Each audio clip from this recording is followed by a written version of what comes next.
बिहार चुनाव के साथ ही एसआईआर का मुद्दा हर किसी की जुबान पर है। अब इसमें जो राजनीति हो रही है उसको हम अलग रख देते हैं। ये एक चुनाव आयोग की प्रक्रिया है जो कि अपने तय कार्यक्रमानुसार चल रही है, लेकिन इधर एसआईआर धोखाधड़ी करने वालों के लिए नया हथियार बन गया है। खासतौर से डिजिटल फ्रॉड करने वाले जालसाज वोटर आईडी अपडेट करने के नाम पर लोगों से ठगी कर रहे हैं, ओटीपी मांग रहे हैं। इस तरह की जो वेबसाइट्स होती हैं उनके लिंक्स भेजकर फ्रॉड हो रहा है। इसीलिए आज हम आपको एसआईआर के नाम पर होने वाली धोखाधड़ी से सतर्क करेंगे, समझेंगे कि आपको इस तरह के फ्रॉड से कैसे सतर्क रहना है। पहले देखिए ये रिपोर्ट। मेरा नाम है दीपक डोभाल, मैं लौट रहा हूं इस रिपोर्ट के बाद मेहमानों के साथ।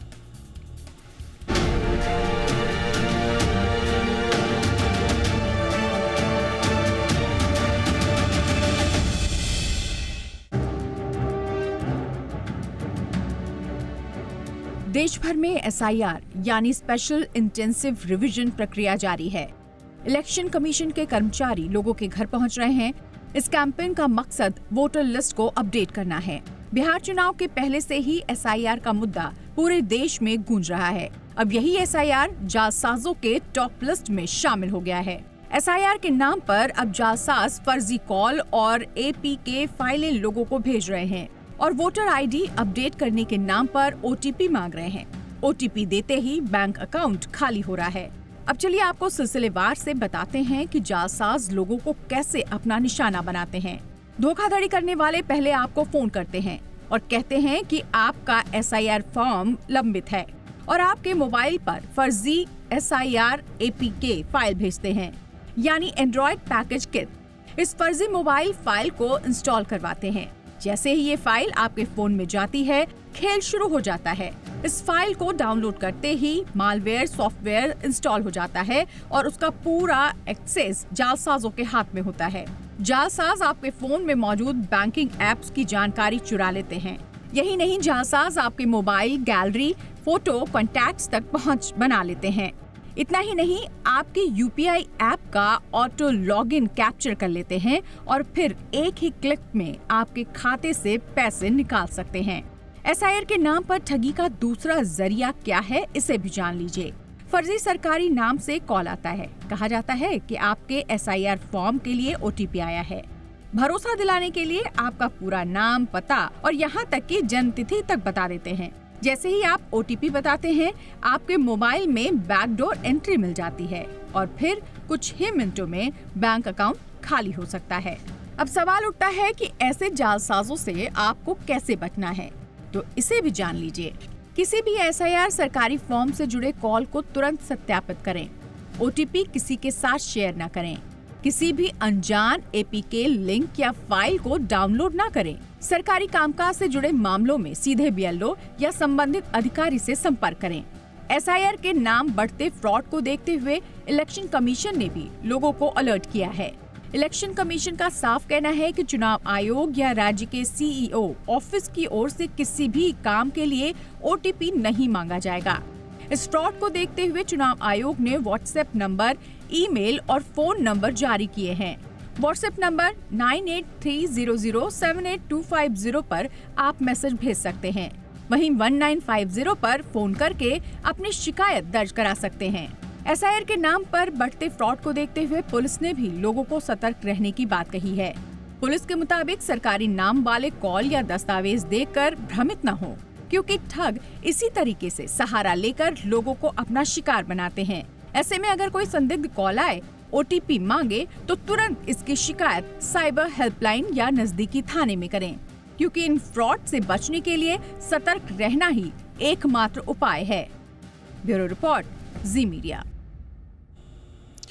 खास मेहमान हमारे साथ स्वागत करते हैं अनूप चतुर्वेदी जी का, जाने माने साइबर सिक्योरिटी एक्सपर्ट हैं। बहुत बहुत स्वागत है आपका अनूप जी। हमारे साथ हैं संजय कौशिक साहब, जाने माने साइबर सिक्योरिटी एक्सपर्ट हैं। बहुत बहुत स्वागत है संजय जी आपका। और हमारे साथ हैं आशुतोष श्रीवास्तव जी, एडवोकेट हैं सुप्रीम कोर्ट में। बहुत बहुत स्वागत है आशुतोष जी आपका भी हमारे शो पे। अनूप जी, चर्चा की शुरुआत आपसे ही कर रहे हैं। इलेक्शन कमीशन ने तो बाकायदा अपनी कुछ रिलीजेस जारी करके सतर्क रहने को भी कहा है और कहा है कि हमारे जो चीफ इलेक्टोरल ऑफिसर हैं वो किसी भी रूप में किसी तरह का कोई OTP नहीं मांगते हैं, इसलिए सतर्क रहने की बात कही गई है। लेकिन इसके अलावा भी कई माध्यमों से SIR के नाम पर जालसाजी करने की कोशिश हो रही है। तो कैसे एक आम आदमी SIR के नाम पर होने वाले फ्रॉड से सतर्क रह सकता है, अनूप जी? जी धन्यवाद। सबसे पहले तो आई थिंक बहुत अच्छी रिपोर्ट हमने कार्यक्रम की शुरुआत में पेश करी, जिसमें आपने पूरे बुनियादी ढांचे के बारे में बताया कि किस तरीके की हेल्पलाइंस इस बार बनाई गई हैं और किस तरीके से इस बार मुझे लगता है कि इलेक्शन कमीशन ऑफ इंडिया ने कुछ नए अच्छे कदम उठाए हैं, जैसे कि कॉल योर BLO करके भी एक सुविधा इस बार इलेक्शन कमीशन ने दी है। तो SIR से रिलेटेड अगर किसी को भी कोई भी इस तरीके का कॉल आए जिसमें कि ऐसी जानकारी मांगी जाए जो कि आपको लगता है कि जरूरत से ज्यादा है, तो आपको नहीं देना है, नंबर 1। नंबर 2, OTP की तो बिल्कुल भी जरूरत नहीं है, क्योंकि OTP का इस पूरे चीज से कोई लेना देना नहीं है। और नंबर 3 ये है कि सामान्यतः जो ब्लॉक लेवल ऐसे अधिकारी हैं वो एनीवेज आपके ब्लॉक के पास में ही हैं। और साथ साथ में इलेक्शन कमीशन ने इस बार पॉलिटिकल पार्टीज को भी बोला है कि वो अपने ब्लॉक लेवल अधिकारियों को नियुक्त करें, जिससे कि इस प्रक्रिया को पूरी तरीके से स्मूथली करा जा सके। तो ये बहुत जरूरी है कि कहीं पर भी अगर किसी को भी थोड़ा सा भी डाउट है तो वो अपने पास के निकटतम निर्वाचन अधिकारी के पास जाकर के जानकारी ले, rather than depending on mobile, क्योंकि अभी भी जो मैंडेट दिया गया वो यह है कि घर घर जाकर के एन्यूमरेशन फॉर्म्स भरवाए जाएंगे, घर घर जाकर के बातचीत करी जाएगी और डेटा को कोरिलेट करा जाएगा, जिससे कि एक मास्टर डेटा फ्रेमवर्क तैयार हो सके। और इलेक्शन कमीशन ऑफ इंडिया की मेन कोशिश यह है कि आपके जो इलेक्टोरल रोल्स में जिस तरीके की विसंगतियां थी वो खत्म हो सके। और एज अ सिटीजन डरने की बात नहीं है, घबराने की बात नहीं है। अगर आपको लगता है कि आपका वोटर लिस्ट में नाम नहीं है और उसकी वजह से आपको कोई ऐसी घबराहट है या कोई आपको डरा रहा है, धमका रहा है, तो अपने पास के जो निर्वाचन अधिकारी उनके पास में जाए, उनका ऑफिस सभी लोगों को मालूम है। नहीं तो आसपास के आप पॉलिटिकल पार्टीज के रिप्रेजेंटेटिव्स को भी पूछ सकते हैं। और एक और अच्छी बात मैं बोलना चाहूंगा, पहली बार मुझे दिख रहा है कि SIR की प्रक्रिया के दूसरे चरण की शुरुआत होते ही ऑलरेडी इस बार जगह जगह के अलग अलग जिलों के पुलिस के अधिकारियों ने भी अपने अपने वीडियोस बना करके रिलीज करने चालू करे हैं, जिसमें कि वो लोगों को ये बता रहे हैं कि घबराने की बात नहीं है, कोई भी OTP आपसे मांगा नहीं जाएगा, इसलिए प्लीज OTP ना दें। तो इन पर ध्यान दें और बच करके रहें, सतर्क रहें, जैसा कि हमेशा रहना चाहिए। एब्सोल्युटली। अब देखिए, ये 2-3 चीज़ें आपको जानना बहुत ज़रूरी है कि ये आपको अपने फंदे में कैसे फंसाएंगे। तो एक तो OTP चोरी करने की कोशिश लगातार होगी, जैसा कि अभी अनूप जी ने भी बताया, और आपके आसपास इस तरह के सतर्कता अभियान चल भी रहे होंगे। ये लोग कहेंगे कि आपके पास SIR वेरिफिकेशन OTP आया होगा और ये OTP बताने को कहेंगे, और असली OTP सिर्फ BLO के काम में उपयोग होगा और फ़ोन पर इस तरह की बातें आपको कही जाएंगी। एक जो बड़ी चीज़ है संजय साहब, वो है APK फाइल। ये क्या है सर? SIR.APK फाइल लोगों के पास आई हैं, कुछ लोगों के WhatsApp पे या SMS पे। तो ये APK फाइल क्या होता है और इसको इंस्टॉल करते ही या क्लिक करते ही ये किस तरह से आपके लिए ख़तरा बन जाता है? देखिए, APK फाइल एक डाउनलोडेबल फाइल, एग्जीक्यूटेबल फाइल बोलते हैं जिसको, और हमें किसी भी प्रकार की APK फाइल को डाउनलोड नहीं करना चाहिए। कोई भी हो, कोई भी ऐप अगर करनी है तो हम गूगल प्ले स्टोर में जाएं, या फिर अगर आप आईफोन यूज़ कर रहे हैं तो प्ले स्टोर में जाइए, वहाँ से करिए।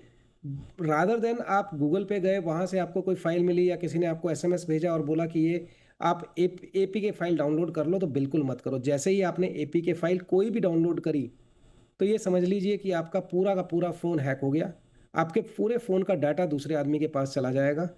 और हम तो देखिए, साइबर में एक जीरो ट्रस्ट एक अलग बोलते हैं, जो टेक्निकल शब्दों में बोला जाता है जीरो ट्रस्ट, उसको हम अलग लेवल पे बोलते हैं। लेकिन आम आदमी के लिए मैं हमेशा एक चीज़ कहता हूं कि हमें जीरो ट्रस्ट का इस्तेमाल करना चाहिए।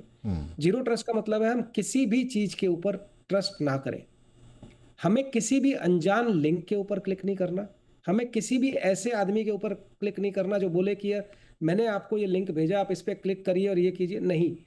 पहली बात, ऐसा अगर आप कुछ साल पहले जाएं, जब कोविड हुआ था, कोविड के टाइम पे भी बहुत सारे फ्रॉडस्टर्स ने ऐसे ही APK ऐप बनाए, बहुत सारी फ्रॉडस्टर्स ने बहुत सारे पैसे फ्रॉड किया लोगों के साथ, और आम आदमी बहुत ज़्यादा जिन लोगों के साथ फ्रॉड हुए और पैसे, वो चाहे प्रधानमंत्री योजना के नाम पे गए या किसी और चीज़ पे गए, बहुत सारे फ्रॉड्स ऐसे हुए। तो ना तो हमें किसी को ओटीपी देना है, ना ही हमें कोई एपीके फाइल डाउनलोड करनी है। आपको कोई भी क्लिक आता है, आप बिल्कुल मना कर दीजिए, बोलिए मैं नहीं करूँगा। अगर मेरे को कुछ दिक्कत है, मैं या तो इलेक्शन कमीशन का ऑफिस है, हर एक डिस्ट्रिक्ट के अंदर, हर एक छोटे से एरिया के अंदर एक ऑफिस होता है इलेक्शन कमीशन का, आप वहाँ जाइए, वहाँ बाकायदा फॉर्म मिलते हैं, वहाँ सब कुछ होता है। और इलेक्शन कमीशन, मैं बता दूं आपको, किसी को भी कोई ना तो लिंक भेज रहा है, ना एपीके फाइल भेज रहा है, और ना ही आपसे कोई ओटीपी मांग रहा है। अमिताभ बच्चन जी बड़ा जोर शोर से बार बार ये कहते हैं, जानकार बनिए, समझदार बनिए, और किसी को ओटीपी ना दीजिए। अच्छा, कमाल ये है, आपने बिल्कुल सही कहा। कमाल ये है कि अमिताभ बच्चन जी और तमाम जो सेलिब्रिटीज़ हैं वो जागरूकता अभियानों में लगे हुए हैं। दिक्कत क्या है कि डीप फेक के ज़माने में उन्हीं अमिताभ जी का एक डीप फेक आएगा और वो आपसे कहेंगे कि आपको जब भी बीएलओ ओटीपी मांगे तुरंत दे दीजिए, वरना आपका जो वोटर आईडी है वो ख़राब। तो ये जो छोटी छोटी चीज़ें हैं ना, और ये सेपरेट करना कि कौन सा असली है कौन सा नकली है, ये थोड़ा बहुत जो जागरूक समाज है वहाँ तो अब धीरे धीरे आसान हो चला है, जागरूक भी हो रहे हैं लोग। लेकिन गांव देहातों में क्या होता है कि बड़ा मुश्किल होता है इस तरह से फ़र्क करना कि कौन सा सही है कौन नहीं। तो वहाँ पर बहुत ज़रूरी है कि हम सूक्ष्म स्तर तक जागरूकता को लेकर के जाएं। आशुतोष जी, चुनाव आयोग ने कुछ नंबर्स वगैरह भी दिए हैं, हेल्पलाइन नंबर भी दी हैं, लेकिन उसके बावजूद अगर किसी का पैसा चला गया इस तरह की फाइल डाउनलोड करने के चक्कर में या ओटीपी देने के चक्कर में, तो कुछ सुरक्षा तंत्र है सर? वापस आएगा पैसा? कोई ऐसे प्रावधान है या फिर अदालत के चक्कर ही लगाते रह जाएंगे?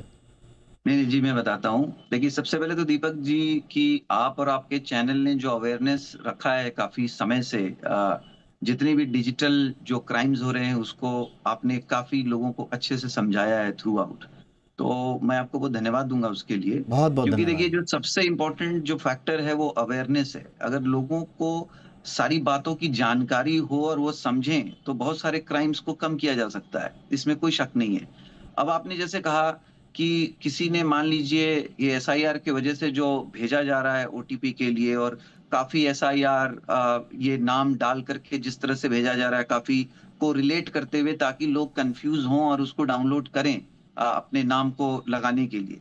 इसमें दो बातें हैं। एक तो ये है कि सामने वाले के पास बहुत सारा डेटा अवेलेबल है, इसका मतलब कि किसका एसआईआर में क्या इशू है, नहीं है, उसके बारे में क्या डिटेल्स, क्या जानकारी, उनके पास सब कुछ इसका मतलब अवेलेबल है। तो ये एक बहुत ही गंभीर मामला है।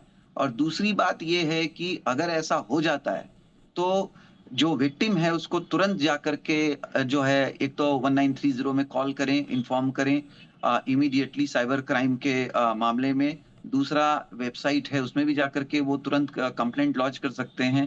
थर्डली जो है, वो कोई भी जो साइबर क्राइम जो ब्रांच है, जहां पर जो है वो तुरंत जाकर के एफआईआर रजिस्टर कर सकते हैं, इन्फॉर्म कर सकते हैं पुलिस को, साइबर सेल में जाकर के। वो उनको तुरंत करना चाहिए, ताकि साइबर सेल के पास अपना एक पावर है जिससे वो तुरंत उस बैंक को इन्फॉर्म कर सकते हैं, उस अकाउंट को जो है तुरंत सील किया जा सकता है, फ्रीज किया जा सकता है, ताकि वो पैसा जो है वहां से कहीं मूवमेंट उसका ना हो। इसके अलावा मुझे लगता है कि जो ट्रेनिंग जो दी जा रही है साइबर सेल को, और इसको बनाया भी गया है, और जो हमारे एक्ट हैं, आईटी एक्ट 2000 जो टाइम टू टाइम अमेंड हुआ है, रिसेंटली भी अमेंडमेंट उसमें किया गया है, फिर डीपीडीपी एक्ट भी लाया गया है, जिससे लोगों का डेटा जो है सुरक्षित रहे। और उसको जो है इस तरह से कोई भी आकर के वो डेटा लेकर के और कॉल करे और इस तरह से फ्रॉड करे, इसको भी रोका जाने के लिए ये सब कानून लाया गया है, व्यवस्था की गई है। बट जो सबसे इम्पोर्टेंट है वो अवेयरनेस की जरूरत है, और दूसरा कि क्या प्रोसेस को अपनाना चाहिए वो बहुत इम्पोर्टेंट है। और जो थर्डली, जो हमारे साइबर सेल जो उसको इन्वेस्टिगेट करते हैं, उनका भी रोल बहुत इम्पोर्टेंट और बहुत अहम है, ताकि वो पैसे को जो है यहाँ से वहाँ ज्यादा ट्रैवल ना कर सके और उसको रोक करके रिकवरी की जा सके। अब देखिए कि जिस तरह से पैसा जो लिया जा रहा है फ्रॉड करके, वो किसी ना किसी अकाउंट में तो वो जा रहा है। तो वो अकाउंट जो ओपन हो रहा है बैंकों के द्वारा, वो कैसे ओपन हो रहा है, किस डॉक्यूमेंट्स के बेस पे ओपन किया जा रहा है, वो भी बहुत इंपॉर्टेंट है। क्योंकि अगर उनका अकाउंट सही होगा, तो अगर एड्रेस वेरिफिकेशन किया जाएगा, तो जी। फिर आप उसको कल्प्रिट जो है उसको आप एसरटेन कर सकते हैं, जो ऑफेंडर है। अगर वो अकाउंट भी फेक बनाया गया है, फेक डॉक्यूमेंट्स के बेस पे बनाया गया है, तो फिर जी। उसको भी ट्रेस करना पुलिस के लिए बहुत डिफिकल्ट हो जाता है। तो यहाँ पे मुझे लगता है जो फाइनेंशियल इंस्टीट्यूशंस हैं उनका भी रोल बहुत अहम है कि वो जो बैंक और अकाउंट इसीलिए एक मल्टी लेवल अप्रोच की आवश्यकता पर बार बार जोर दिया जाता है। बहरहाल नेशनल इलेक्शन कमीशन ने जागरूक रहने को तो कहा ही है, लेकिन इसके बावजूद जैसा कि अभी आशुतोष जी ने भी बताया, बाकी मेहमानों ने भी बताया, आपके साथ अगर एसआईआर के नाम पर फ्रॉड हो जाता है तो आपने करना क्या है। आप एक व्हाट्सएप नंबर है 9830078250, एक तो इस पर आपको व्हाट्सएप करना है, और दूसरा अगर आपको कॉल करना है तो 1950 ये एक नंबर है, और 22310850 ये नंबर है जिन पर आप कॉल करके शिकायत दर्ज करा सकते हैं। एक छोटे से ब्रेक के लिए रुकते हैं, ब्रेक के उस पार थोड़ा सा और जागरूकता की बात करेंगे, आपको किस तरह से सतर्क रहना है। एक छोटे से ब्रेक के बाद चर्चा को आगे बढ़ाएंगे।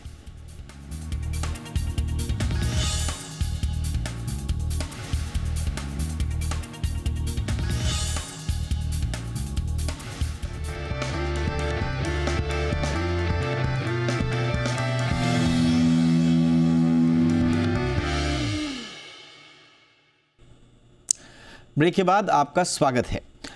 अनूप जी, अब दिक्कत एक ये हो जाती है कि अब उनको तो कोई भी ऐसा हथियार चाहिए जो चर्चा में है। अब एसआईआर अगर चर्चा में है, हैशटैग ट्रेंड कर रहा है, तो उनको वही मिल जाता है। तो ये भी जागरूकता अपने आप में होनी चाहिए कि एसआईआर की जो प्रक्रिया है वो किन किन राज्यों में हो रही है। दिक्कत ये होती है कि टीवी चैनल्स पर तमाम बहस मुबाहिसें देखकर हर कोई ये सोचता है कि एसआईआर का अगला कॉल उन्हीं को आने वाला है और अब उनके ही वोटर आईडी के अपडेशन की आवश्यकता है। तो ये व्यक्तिगत लेवल पर ये जागरूकता कितनी होनी चाहिए, और इस जागरूकता से कहा जाता है कि 80% फ्रॉड तो छोटी सी वेरिफिकेशन, क्रॉस वेरिफिकेशन और जागरूकता से ही दूर हो जाते हैं। बिल्कुल बिल्कुल सही कहा आपने। इनफैक्ट देखिए, मुझे एक कॉल आया क्योंकि हम सभी लोग सामान्यतः अलग अलग शहरों में रहे हैं अलग अलग समय पर, और मुझे एक कॉल आया जिसमें कि मुझे बोला गया कि 2003 के वोटर रोल में, इलेक्टोरल रोल में मेरा नाम है और उस नाम को कटवाना होगा, और उसके लिए मुझे एक ओटीपी आएगा जो मुझे शेयर करना पड़ेगा। अब फॉर्चुनेटली उन्होंने गलत जगह पे कॉल किया, और मैं उस शहर में मैंने फोन किया और पूछा, तो पता चला हाँ ये सच है, क्योंकि वहां पर जो बीएलओ है वो घर पर जा रहे हैं, लोगों के घर पर जा रहे हैं और वेरीफाई कर रहे हैं। और जो आपको जानकारी चाहिए वो सिर्फ इतनी चाहिए कि वहां पर जो आपकी डिटेल्स थी वो क्या थी, क्रम संख्या क्या थी, विभाग संख्या क्या थी, जिसको कि आप जब आपके यहाँ एसआईआर की प्रक्रिया होगी, जैसे कि मैं बंबई में रहता हूं तो जब बंबई में होगी तब काम आएगी।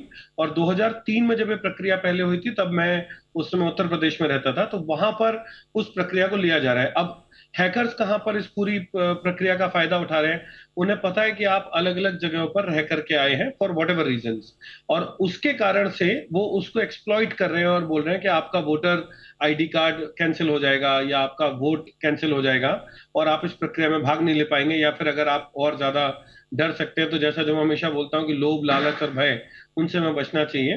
तो वो डराने का काम आपको करेंगे, बताने के लिए कि आपने अलग अलग जगह पे डाला लेकिन आपने हटवाया नहीं इसलिए प्रॉब्लम है। तो उससे डरने की बात नहीं है। आप जाकर के आपके इलेक्शन ऑफिसर से, निर्वाचन अधिकारी से बात करेंगे तो आपको वो उल्टा हेल्प करेंगे, क्योंकि एसआईआर फॉर्म में वो सेक्शंस ऑलरेडी दिए गए हैं जिसमें कि आपको आपके पुराने विभाग संख्या, क्रम संख्या को, यानी कि सीरियल नंबर को लिखना है, जिससे कि उसको वैलिडेट करके एक मास्टर डेटा बन सके और इस तरीके के वोटिंग फ्रॉड्स कंट्री में रुक सके। तो इससे डरने की बात नहीं है। ये रिकंसिलेशन की प्रक्रिया है। एन्यूमरेशन फॉर्म्स अभी फेज 2 में आई थिंक 12 स्टेट हैं और 3 यूटीज है जहां पर चल रहा है, केवल उन्हीं जगह पे चल रहा है। लेकिन यही तो आपने बिल्कुल सही कहा कि डरने की आवश्यकता नहीं है, लेकिन यही तो डर है जिसका वो फायदा उठाते हैं। और संजय जी, अब कभी कभी एक और चीज़ है जो बड़ा कॉमन हो गया है, आपने एपीके के बारे में बहुत अच्छे से समझा दिया। अब कभी कभी इस तरह के फ्रॉडस्टर्स या कभी कभी जेन्युइन लोग भी any desk, team viewer, quick support, इस तरह की ऐप डलवाते हैं और कहते हैं कि आपसे नहीं हो रहा है, कोई बात नहीं, हम भर देंगे, हम आपकी मदद के लिए बैठे हैं, ये हमने आपको ये लिंक भेज दिया, आप इस पर क्लिक कर दीजिए, आपका फ़ोन हम देख लेंगे और हम यहीं से भर देंगे। तो ये any desk, team viewer, quick support, इस तरह के जो बाकी भी ऐप्स होते हैं, क्या ये पूरी तरह से सेफ होते हैं इन जनरल यूज़ भी सर? अपार्ट फ्रॉम कि फ्रॉडस्टर का ये मॉडस ऑपरेंडी है, कई लोग जेन्युइन काम के लिए भी बोल देते हैं घर में, तो ये ठीक होते हैं सर इस तरह के ऐप्स का इस्तेमाल? देखिए, जैसे कि मैंने पहले कहा कि हम जीरो ट्रस्ट की बात करते हैं, और जीरो ट्रस्ट का मतलब है हम अपने अलावा किसी और पे कोई ट्रस्ट नहीं कर रहे हैं। तो अपना फोन देना मतलब आपने अपने बैंक अकाउंट का या अपने पर्स का सारा कंट्रोल किसी दूसरे के हाथ में दे दिया। जैसे ही आपने एनीडेस्क, टीम व्यूअर या किसी और भी ऐसे ऐप के थ्रू अपना फोन या अपना सिस्टम किसी दूसरे को दे दिया जिस पे आपको कोई ट्रस्ट नहीं है, जिससे आप पहली बार बात कर रहे हैं, उसके बाद वो आपके फ़ोन में क्या डाउनलोड कर रहा है और वहाँ से क्या फ़ाइल उठा रहा है, उसका आपको कोई आइडिया नहीं है। बहुत बार ऐसा होता है कि लोगों को आइडिया ही नहीं होता। लोग कहते हैं हमने तो अपने फ़ोन से कभी अकाउंट किया ही नहीं, हमने तो हमारे इसमें कोई पासवर्ड ही हमने शेयर नहीं कर रखा, हमने स्टोर नहीं किया हुआ। पर जाने अनजाने आपके फ़ोन के अंदर, आपके सिस्टम के अंदर बहुत सारी, हम जिसको बोलते हैं कैचे फाइल्स, जो टेम्परेरी फाइल्स होती हैं, उसके अंदर हमारी बहुत सारी ऐसी इंफॉर्मेशन होती है जो हमें खुद नहीं पता होता उसके अंदर क्या क्या है।